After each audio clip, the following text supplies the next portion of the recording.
সাত গাইয়া দেশের পাটনাইয়া মোল্লা রে মোল্লা খাও যে বাড়ি বাড়ি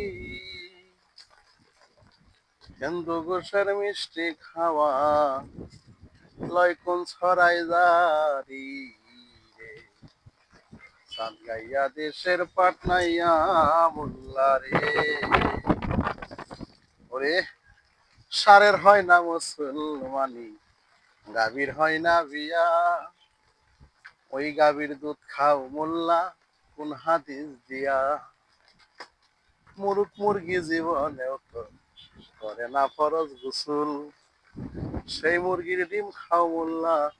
কোন হাদিস দিয়া মাছের তো নাই খালা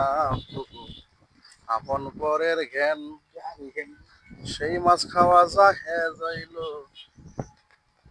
মুন্সিরা কই কেন খাইলাম সাদের বেগুনি